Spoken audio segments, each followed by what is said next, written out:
It's about time we get another person in to interview, and I think I know where I want to pull them from. Oh, where from? Well, I don't remember what the realm is called, but there's some adventurers that have been fighting. I'm not sure if they're a devil or a demon, but they have been causing some trouble for one, and I want to get to know them a bit. So here, let me pull them. There's some interference. Something is fighting me on this. It's a new one. Let me take a look. Hello. Well, what is going on here? Hello. Rue, is this really the adventure you were looking for? No, I think this was the interference. Hello, interference. It's quite rude to be holding these gatherings for so long and not inviting me. Oh, well, if we knew you'd want to join, we would have brought you in sooner, but maybe we have your name. I am Dresden, but I don't blame you for not knowing. And you are? I am Ashura, I am Maru. I'm Eafrim. and we are the Delegation of Dreamers. The Delegation of Dreamers. That's a new one. Yes, may I ask how you managed to interfere with our summoning? Well, I would hate to call it an interference. Let's put a kinder term. How about I created an audience for myself this time? You can summon whoever you were trying to summon next time. How about that? I think she's trying to say that she volunteered. Well, volunteers are always welcome. It's just not often that somebody's able to stop me from summoning someone. Well, it is a bit what I do, slipping between the planes, slipping between dimensions. It's a bit of a specialty of mine. You're also a planeswalker. Indeed. And it's not too often I meet others like myself. So, which plane do you come from originally? Oh, originally, now that was a very long time ago. But it was the material plane, if you need to know. It was in the country of Odronto, I believe, the town of Ravengrow, very long time ago. But as to where I've just come from, that would be, well, let's just say that was the country of Varia, another part of the material plane, so no need to worry.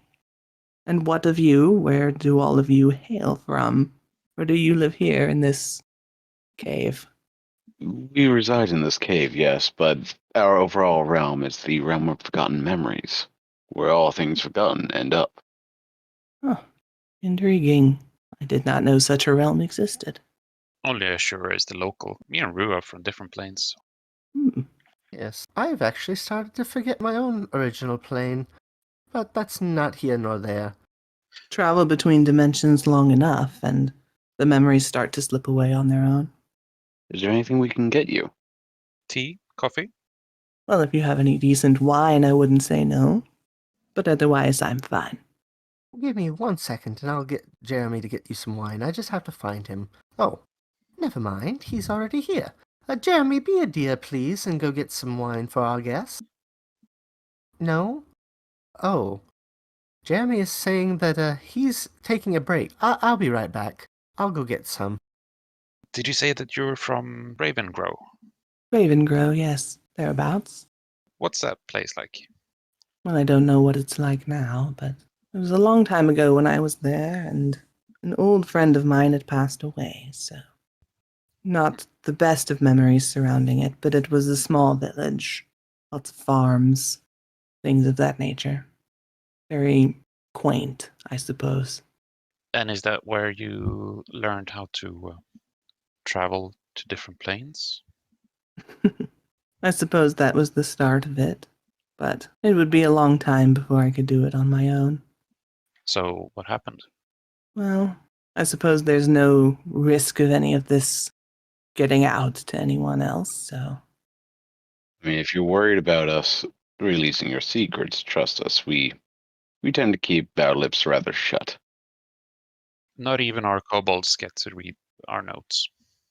That's the sense I've gotten, so I'm not too terribly concerned, and to be honest, I rarely get to speak of these things these days. So I suppose I will share. Speaking of sharing, I'm back. I finally found the wine. Ah, It is the finest that we have, so here, have a bit. That Rue, come on, that bottle is so dusty. Don't you have a cleaner one? Did you go into the one cellar I showed you and tell you not to take anything from? No, I came from the farther back cellar. You know, the one that nobody goes to anymore. Okay, the secret cellar. Got it. Yes, that one has the older wines. The one with the giant spiders. Yes, that's what took me so long. I had to shoo them away. Ephraim, you're not supposed to know that. How do you learn about that? Well, I accidentally ate one when I slept, and the rest of them would never forgive me for it. Giant spiders can be quite unruly. Especially when the kobolds haven't fed them in a while. Perhaps that's where the kobolds went. Spider's hungry enough, you know. But that's neither here nor there. Thank you for the wine. I greatly appreciate it. You were asking me about Ravengrow. Yes, can you tell us a bit about how you started? Are you an adventurer? You seem to give off a different aura than most other adventurers. That's quite perceptive of you. I was an adventurer once, though I wouldn't call myself that anymore. I've grown beyond that role. But back then, in Ravengrow, we were a small band of adventurers, and we were trying to solve the mysteries surrounding that town and keep the undead from rising and taking over. That was the goal, anyway. But we did not succeed. And so, we all died. Well, somewhat. When my soul was passing from one plane to the next, I received an offer, and I took it. But that was several hundred years ago now. I feel like that's a sad way for a group of adventurers to end. But isn't it the end of most adventuring parties? Yeah. You only hear about the ones that succeed, but many groups have fallen to the, what's the phrase? Total party kill, I believe. Indeed. My story did not end there, so that's all that matters, isn't it? Can you tell us a bit about how your story started? Yes, I grew up in a larger city. It was not Ravengrow, it was simply called the capital. And I struck off one night when I was done living there, and I felt a call within myself to head to the north. And, well, I went, and I encountered many otherworldly things in that time. And one night when I found myself under threat, there was a passing adventurer. Well, he saved me. He fought off the creatures that were attacking me and escorted me to the next stop along the road. His name was Petros Lorimor, and I owed a great debt to him. He is the one who passed away, and his daughter summoned me with a letter to attend his memorial service. And that is how I ended up in Ravengrow. He had become a bit of an academic, you could say, and he moved to Ravengrow because of all the mysteries and hauntings and ghosts that were all around the area. But sadly, as many of us do, he did not finish his work before passing on from this life. So he asked that myself and several other friends he had made throughout his life would finish his work. So that's what we were attempting to do. Well, if you say that the undead is on the rise in Ravengrow, then maybe he'll rise as well. Continue working. If only it worked that way. It's not very often that the undead rise with their mental faculties intact. That is indeed very true. Most of the time, only liches and vampires retain their personality and memories, from what I can remember. I'm sure there's a few others, but your average undead are quite mindless. Indeed. Good soldiers, but terrible company. So, it is for the best that Professor Lorimor did not rise, for he was no lich and he was no vampire. He was just a man, a very good man at that. And good men tend to make for terrible undead. That they do. What was it that defeated your party? Well, there were a great many mysteries surrounding this village. I couldn't tell you why. It's an unremarkable place in many respects. But there were many puzzles and riddles and all sorts of things happening. And as the months passed, things began to get worse. Let me tell you, we tried very hard to solve those mysteries, but we did not, shall I say, get along very well. It often involved one or two of us striking out on our own and then not having enough resources to actually complete what we were trying to complete. And we did not have the answers for the riddles or the power to overcome the obstacles in our path. And eventually time ran out. I found out later that the signs were there. We should have seen it, but we didn't know that we only had a limited amount of time. And when that time was up, some ritual somewhere was completed. And all of the dead, all around, well, they rose and they overtook the village. There was nothing we could do. Well, I can't blame you for missing the sign. If a sign isn't visible enough, then it's probably the fault of the sign maker. Ephraim, it was not a literal sign. Read the book we gave you. Then what sort of sign was it? You know, it isn't as if someone wrote out, you have this many moon phases in order to stop the ritual, but I will give Eoferm some credit. There was a literal carving that would change with each week or so, but we never did figure out why it was changing until it was too late. But the carving changed its final time, and that is when the ritual completed. But no, it was not so literal as to say, you have 1 day remaining, or anything like that. That would have been helpful. So is that when you became an infernal creature? Well, yes. Though I'm interested, was it the horns that gave it away? Well, we have horns too. That's not... No. That's quite fair, but they're a bit different. I wasn't sure. How did you know? I just tend to see more than some of the others. To be fair, I was also going to ask the question at some point, but I wanted to wait a little bit. He just beat me to the punch. Yeah, and also it sounds a bit rude to call someone an infernal. I hope you don't take offense. Oh, don't worry. I've been called worse. To be fair, infernal is usually referring to devils or demons. Indeed. And, but to answer the question, yes. As mentioned, I was offered a deal as my soul was passing between realms. When I was an adventurer, people would call me a witch, and that would be accurate. And as such, I had ties to one of the infernal realm, and that would be the correct term. And instead of dying, he offered me a proposal. He? Who? His name is Astrior. I don't expect that you would have heard his name, but perhaps you have. That would be the Lord of Hell in your realm, right? Indeed. He was a lowly lord of the Ninth Hill when I first met him, and he gave me a little bit of power, and I ran with it.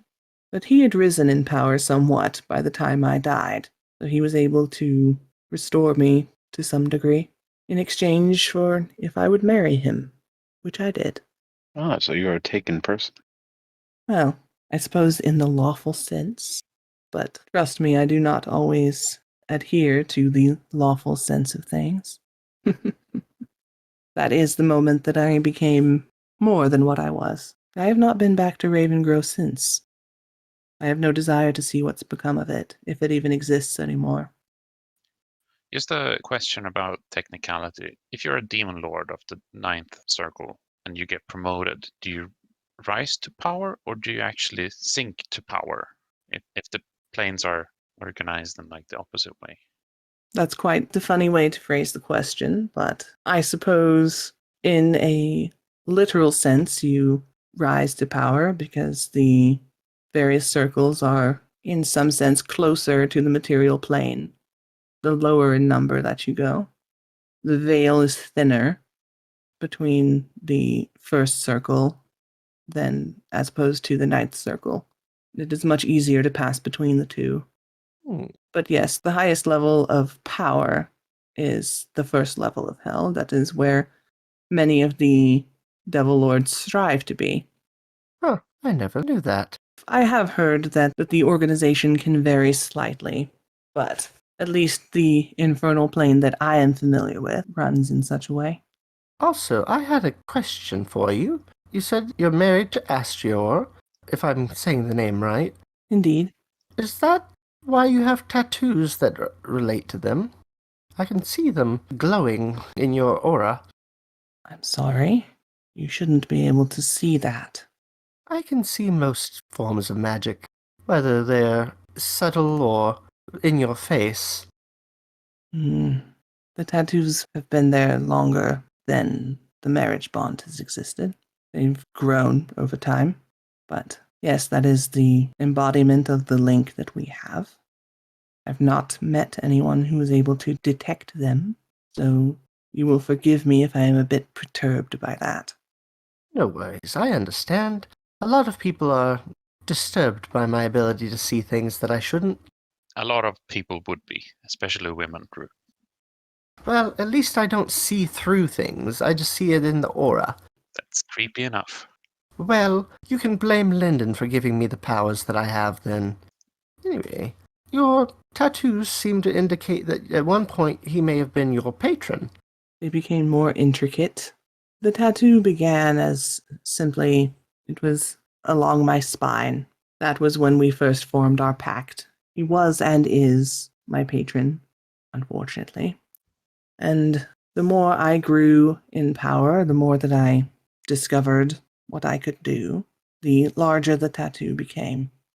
I believe that my back is more ink than skin at this point, but nothing I can do about it right now.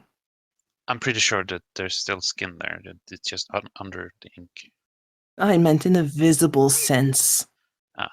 Do you enjoy making yourself a semantic nuisance to those around you? Yes. I see. Fair enough. Forgive him. I don't think he has enough people to interact with to have any other hobbies. If you wish to remove those tattoos, I might be able to help you out with that later. Oh? At least visibly. I don't know if we can break ties so easily. If breaking ties is something that you're able to do, now that is a conversation I'd be interested in having. At the risk of being semantic, the tattoos weren't visible to begin with, were they? The tattoos are visible, but they are currently covered by my clothes, which is why I was confused on why Rue could see them. Yes, and to explain why, it's because they have a magical essence to them, which is able to be seen in your aura. And that does make sense. But again, I've just not encountered anyone who could see them. You must be a being of great power yourself to have such an ability. Yes, I am in a similar situation as you, in a way, in that I have a bond with a specific, very powerful creature. And, maybe I don't particularly enjoy that bond half the time, though it's mostly because he can be quite a nuisance. That's understandable. In what way is yours a nuisance to you? Well, he likes to make demands, he likes to tell me to ask specific questions when we do interviews with people. He likes to pull me aside at random times for, what would you call them, meetings. And he also likes to lord over the fact that I still owe him for giving me all this power.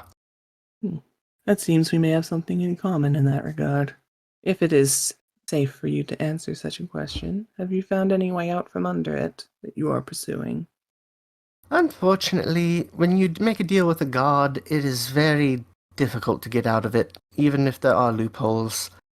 Plus, if I got out of it, I believe my soul would go to hell, and I don't particularly want to go there. We have more in common than I first realized. And we have something in common as well. We both have horns. Indeed. Have you considered manipulating adventuring parties to take care of your patron in a way that would absolve you of any blame? Well, it's more that if he dies or is taken out of the picture, my deal with him is nullified. My soul would then go to hell because I would technically be dead like 3 times over. Ah, I see. More's the pity for you, then. Indeed. But that's enough about me. But I also was just wondering, is it a spell storing ring or is it a wedding ring? Yes, it is both. And I suppose I shouldn't be surprised that you could tell what it does. It is my wedding ring, but it is also a ring of spell storing, and I can choose what I would like in there at any given day. Maybe I should get married. Aren't you already? Well, that doesn't count. She left me. Understood. But anyway, back to our guest. Out of curiosity, could you tell me some of your favorite moments that you've had, both while adventuring and after your turn?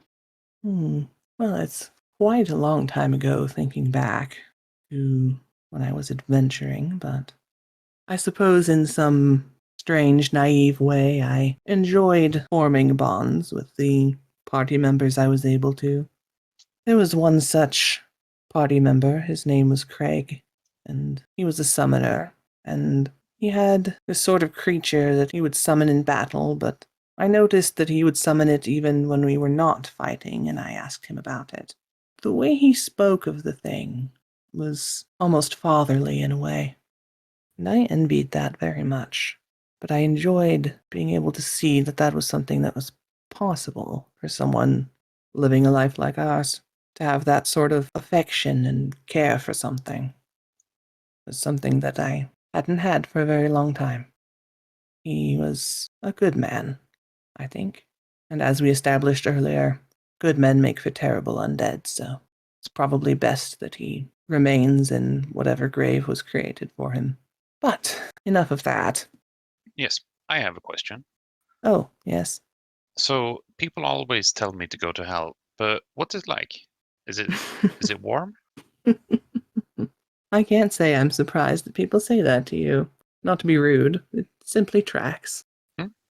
Why would that be rude? Don't worry about it. Well, the varying, at least the hell that I am familiar with, the landscapes vary from circle to circle, much like the varying topographies of the material plane. The first hell is more of a mountainous region. The sky is quite red. There's not much of a day or night to speak of. It's sort of an eternal twilight in a way. And what's the tax rate like? The tax rate? Like, I don't believe. if I were to move there with a substantial amount of gold, how much would they tax me? Well, I believe what you have to understand is most people don't come to hell willingly. So, were you to do so, I suppose we would have to set a precedent because there isn't one. Typically, people end up in hell for eternal suffering. So if that is a tax that you're willing to pay, I suppose you're all set. Well, as long as it's not gold, it sounds great. No, you wouldn't have to pay any gold.